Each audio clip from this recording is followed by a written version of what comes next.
Welcome, Earthlings.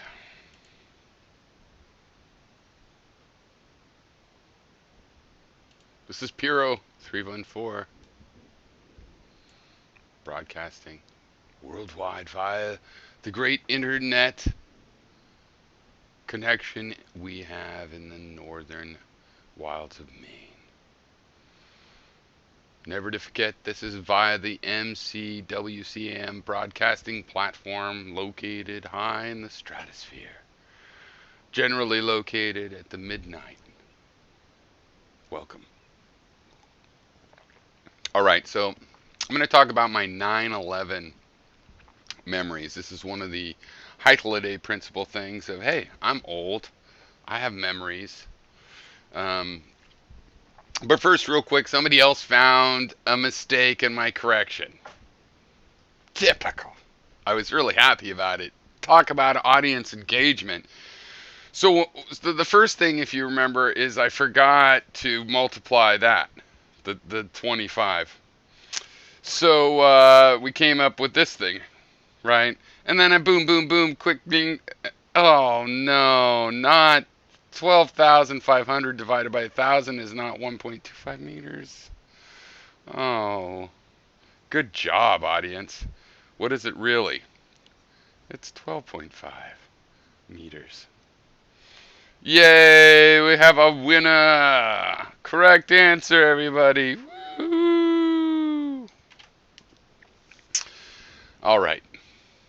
So there's that. I could go on about that. It's great. Gonna try to not make mistakes as going forward, but when I do, this is how I want them to be. So this is really a trend-setting thing. A local trend. An illusions exist trend. All right, so 9/11. One of the things that happened in 9/11 was I was traveling for work. I was taking a Java class. I had just moved to Hawaii, and in like November, no, must have been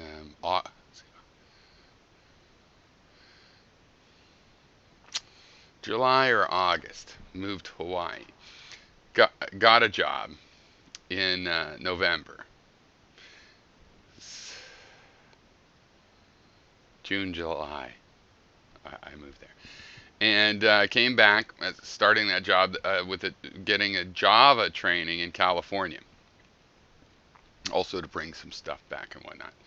And on the way back, I was one of the first people traveling. I think it was the first day or maybe the second day that traveling, because traveling was closed down by air, was closed down for I think a week, roughly.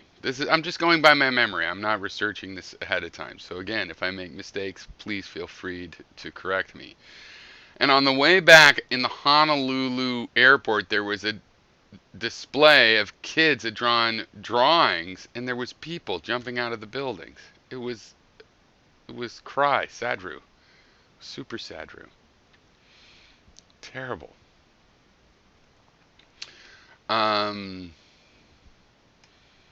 But real, you know. So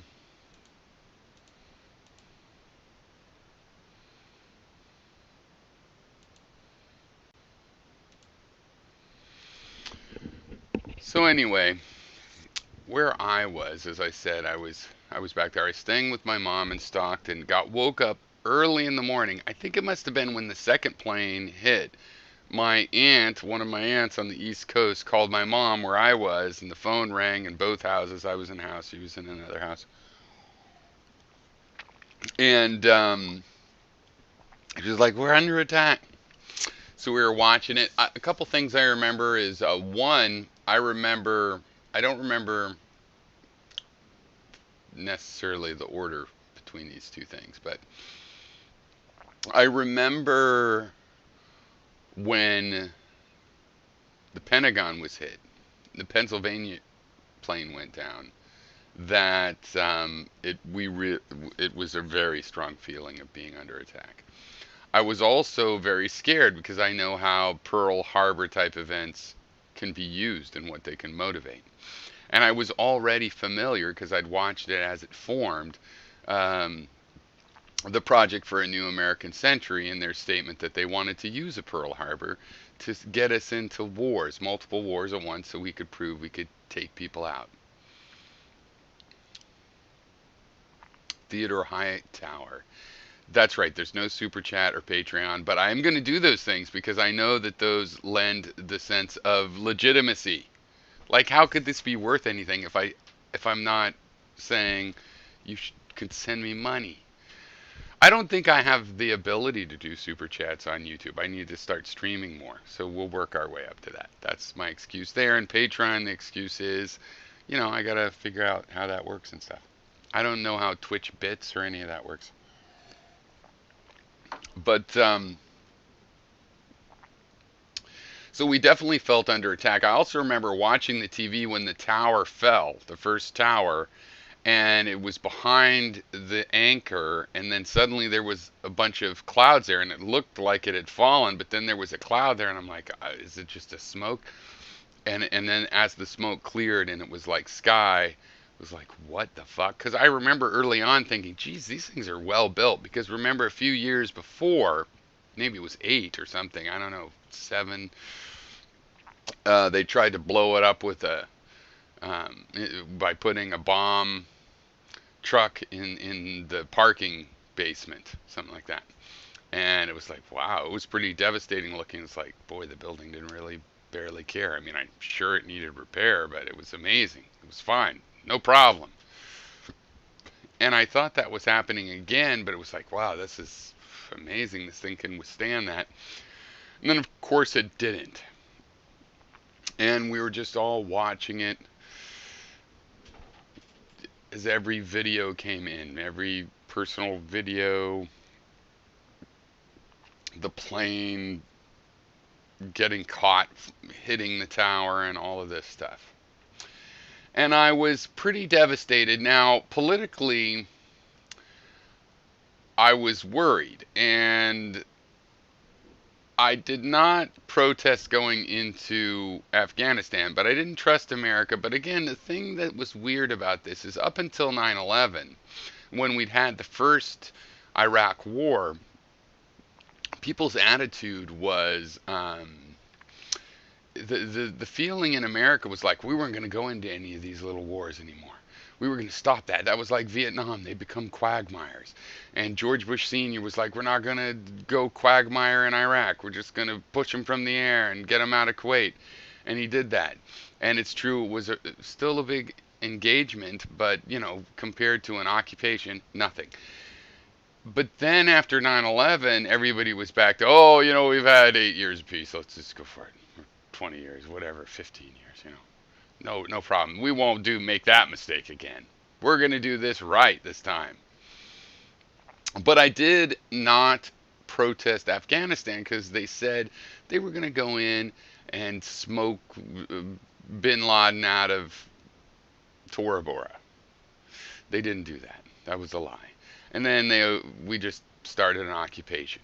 And Bush even said, we're not going to make the same mistake everybody makes for the hundreds of years in Afghanistan. They have quick success and then they get quagmired. We're just going to go in and get bin Laden. No, quagmired. I did protest going into Iraq. And, it's like everybody likes to say after 9/11, we had such unity in the country. Not if you were an anti-war activist. For Iraq, which was the ramp up was right away. People thought, Iraq, Saddam tried to kill my daddy.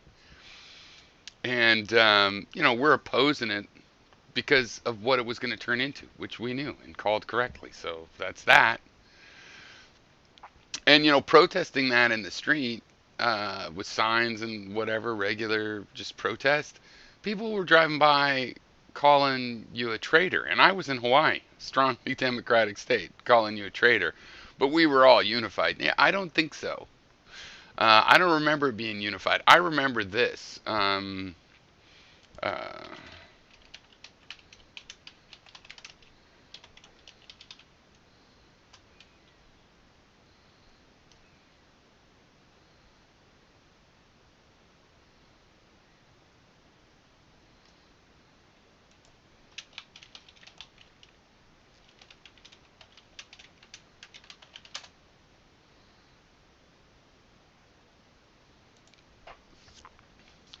I remember this. September 11th. Brian Harris, 29, charged with a hate crime, held an Arab American at gunpoint while making threats. September 11th. Christopher Paul Younts, 33, charged with a hate crime after allegedly making a threatening phone call to the Islamic Cultural Center in Eugene, Oregon. September 12th, Adam Lang, 76, was charged for first-degree reckless endangerment and a hate crime after he tried to run down a Pakistani woman with his car. 13, 12, 13, 13, 15, 15, 15. That's what I remember. And, George Bush, to his credit, compared to some doofus like Trump, said, hey, we're not blaming all people from the Middle East, all immigrants, or any immigrants. And, but of course, they still tried to exploit that to ramp up the war. So it was pretty hypocritical. I don't remember it being all unified. I remember quite the opposite, that all of the, for lack of a better word, all the normies just ignore the peace activists and go, look, we're all on the same side because we're ignoring the people that say this is stupid. Let's go attack everything. The terrorism was to make us do something stupid and irrational that made us look bad. And we did that. 20 years. We adopted a surveillance state. Of course, we're going to spy on everybody. They started spying on us. Everybody in the government knew this was going on. The news, the information was out there, but they denied it. Then during Obama, after it got discovered with Snowden and stuff, illegal surveillance. I see the problem. Let's make it legal. And so that's what they did.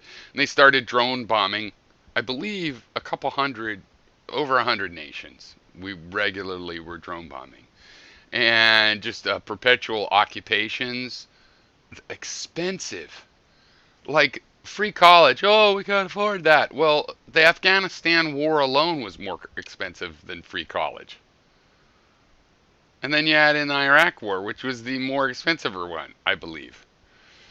It was terrible, man. Can we just come out of this nightmare? And the whole thing about leaving Afghanistan, and it's like, hey, we lost. We should have left. We never should have gone. I should have protested that war just as much, that invasion just as much as Iraq. I gave us a break because supposedly we were going to be careful, because supposedly we learned a lesson in Vietnam. No. I should have opposed that as well. But I did start opposing it after about a year when, they were supposed to smoke out bin Laden of Tora Bora. At least that was going to be some good Merca. Nope. Couldn't bother. It's fucking ridiculous. So, there's that. Let's see what else. I remember when I did fly back, I'd never seen before, but there were basically military, or I think they were National Guard with machine guns in the San Francisco airport. That was intense. So was it after that we had to start taking off our shoes and all that bullshit? Ridiculous, right? Am I right? Okay, you guys. That's my remembrances. I'd be happy to talk to you about various things if any of you were showing up. I mean, it's been 20 minutes. I have to stay a whole hour for people to show up. Is that really fair? Does that make sense? Is that my job now? Since that I'm a high till the day streamer? I don't think so. But it could be. I don't really know. Maybe. Maybe I should wait around and wait for the Twitter responses. Maybe I should have posted a notification on Twitter. It's hard to know exactly what I should do, right? So, see what we have going on. Okay, so Theodore Hightower. No super chat. I guess he's saying he wants a super chat. When super chat started, I was like, ooh, selling chats. But now it's like, oh yeah, you do that and then you read those ones. I don't know. Does that make you legitimate?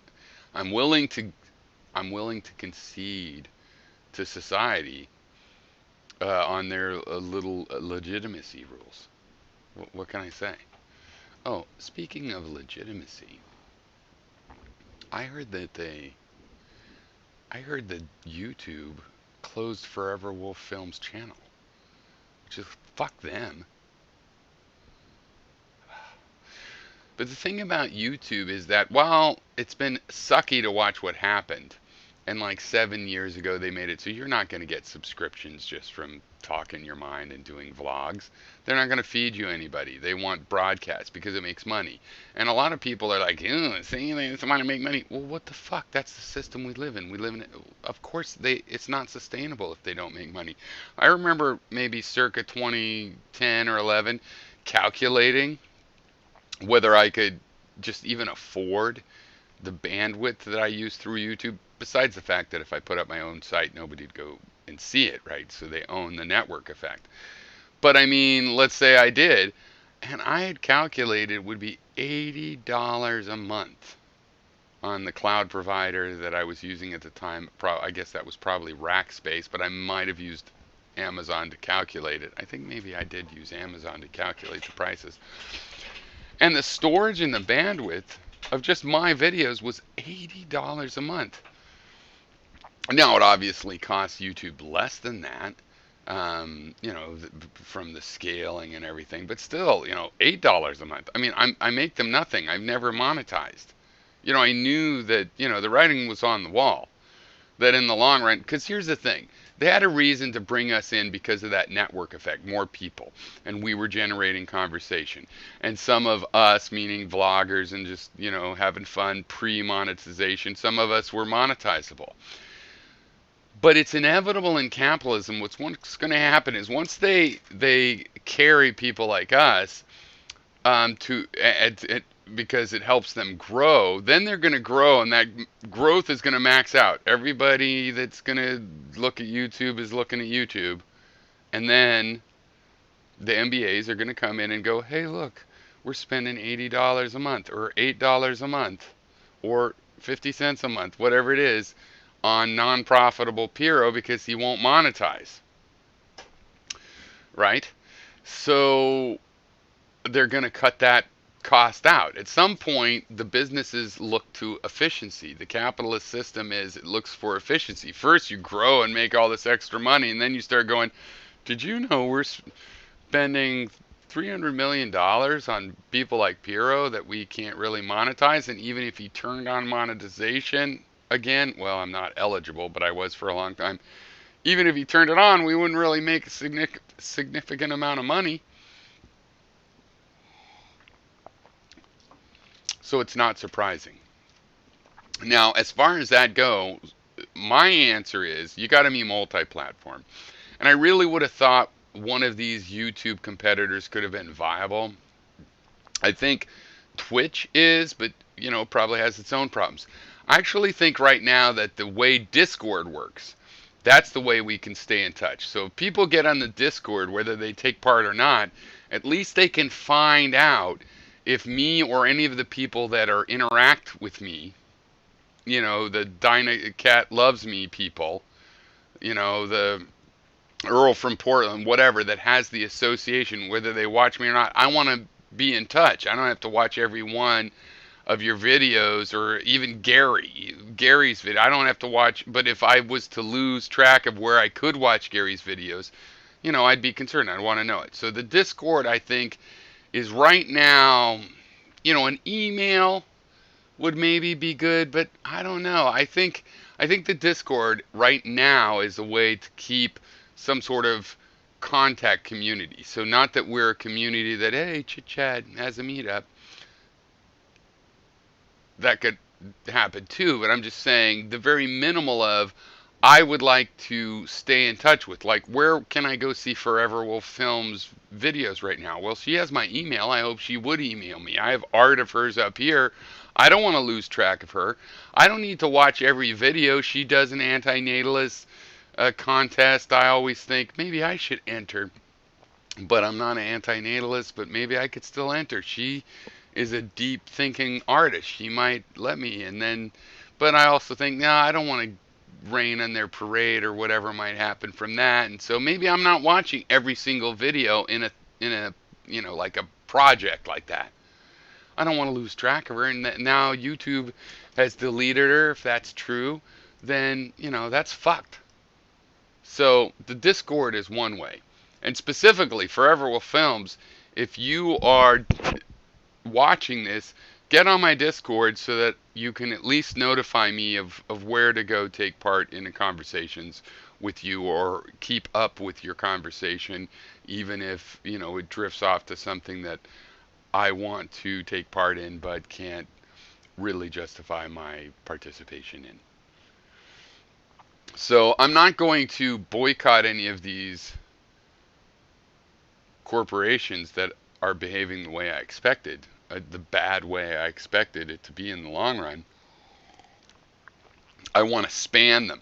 I want to use the ones we can use for the free network and also set up our own thing. So, hey, Theodore, glad you're still here. I'm going to read your comments because of that. Maybe you could talk politics and philosophy while playing games like you did with Sauerbraten. Ooh, Sauerbraten. I love Sauerbraten. I don't play that now, but I play Rocket League a lot. I could do that. I absolutely could. And I would be happy to do that. It's still weird to me as a not a boomer but a Gen X okay boomer that people watch video games, but I actually have gotten to the point where I'll watch them. So I play Rocket League, and I haven't played in the last like a month, but I also like Space Engineers, and I will watch videos of those too. Interesting. So Theodore says that people are more receptive to that sort of visual stimulation. And what I think it is too is I watch a lot of videos while I multitask and stuff, and I will watch them.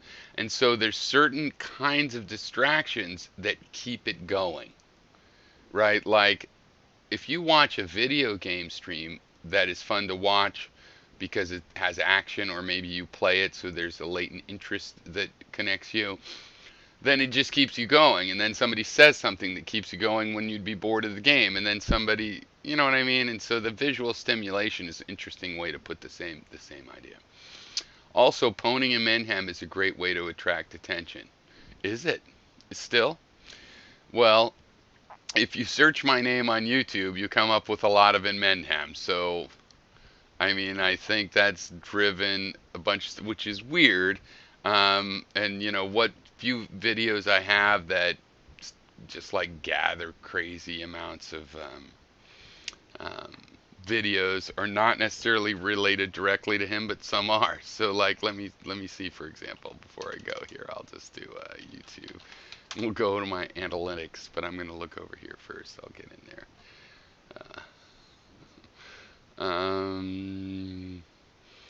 Do I start with my videos? I don't really understand YouTube much anymore. How you click around? I hate clicking. I like command line interfaces. Hey, I'm gonna start doing that on this. I found out I can't broadcast from Linux. Streamlabs won't broadcast from Linux to both platforms, but I can. So probably I'm gonna do some programming and just stream those to Twitch. And that's going to be the most valuable stuff I do. If you want to be a programmer, I happen to be one of those. And I'm a pretty good one, if I do say so myself. A solution architect, as a matter of fact, is one of the terms, though. I feel like that's a name for people that buy software. I'm more of a principal engineer. So I got 3,000 views in the last 28 days. That's nothing. On the other hand, that's 3,000 more views than I would have thought back in 1985 that I would have from, you know what I mean? So it's hard to say exactly what all that means. So here's the thing. Look, 1,000 views in the last 30 days from this broad self-interest thing. Illusions Exist 2.0. I don't know what that one is. Experimental streaming. 126. From August 14.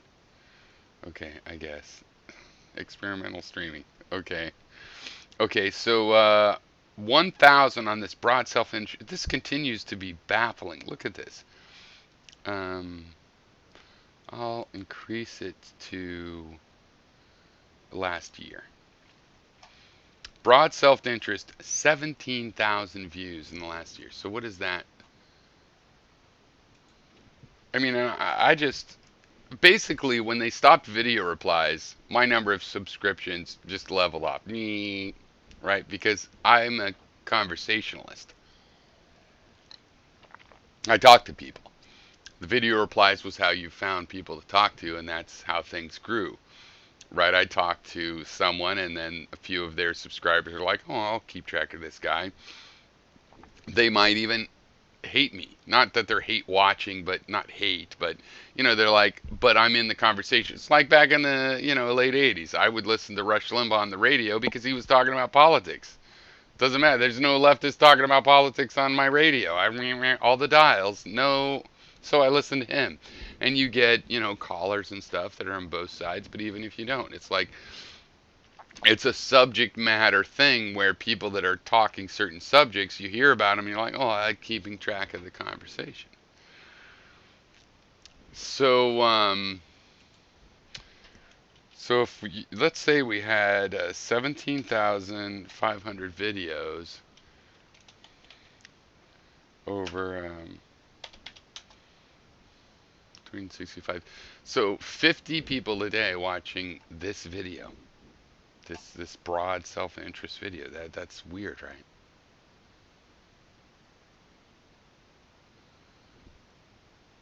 Like we could watch it. Getting Personal with Gary and Mendham, April 4th. So okay, that's this year. 2,000. Jesus, what the hell?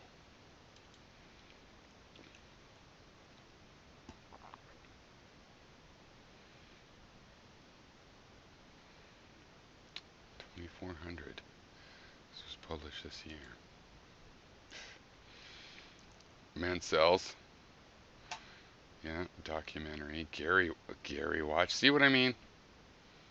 So let's see. What's this one total? No, that's also this year. So 561 total. Wow, most of these are from 2021. I'm surprised. Let's see what the lifetime is.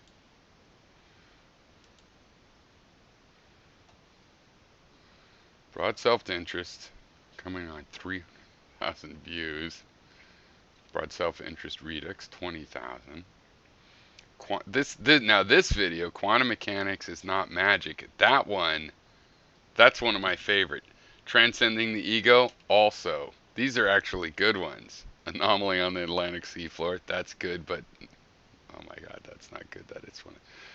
This is good. Look, 2007. Let's see how many this guy has total.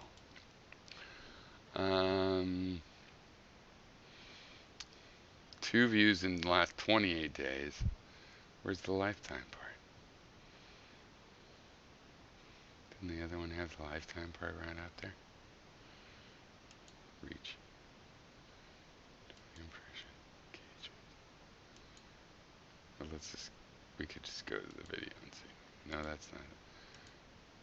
Oh my God, this is back in the early days. Oh, hold on. I'll be back soon. Hold on. Hold on. I have a thing for this.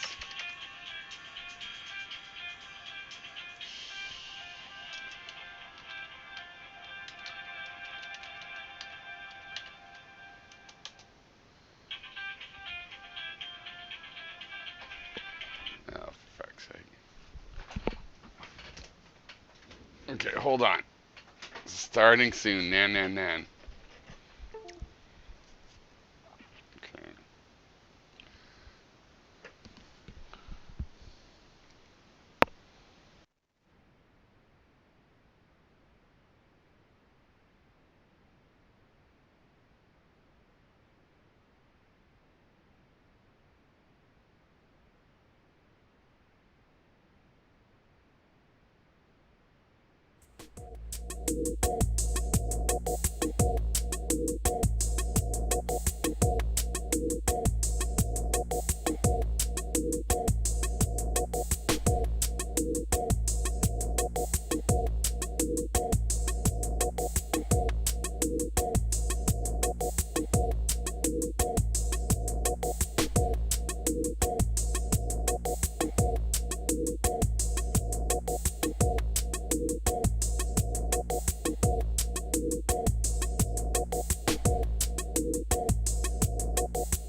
All right, sorry about that. My cat might have been spotted at the top of our camp road, so that was important.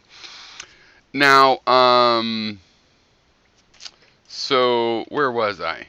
Oh, I had gotten into these old videos. So let's just watch this. Let's see. This is I don't want to watch the biggest one. So what is this? 6,000, almost 7,000 views from when I first started. Well, let's just watch this and we'll end up. Oh, I wanted to read the comments. So, well, if you take the average amount of views of your Inmendum videos, yeah, it is higher than the other ones, true. But, that's what I'm not good at. I don't want to market that way. I'm more of a punk rock band, like where I market by going, fuck the system. That's my ideal. Solution architect. Theodore Hightower. I'm just saying that you have to acquiesce at least to some degree of viewer demand. That's right, that's the Hythalide principle, but not so much viewer demand, but what's good for the viewers. I got to do what's good for the viewers, which some of it is acknowledging what they think is good for them, right? I mean, that is part of it.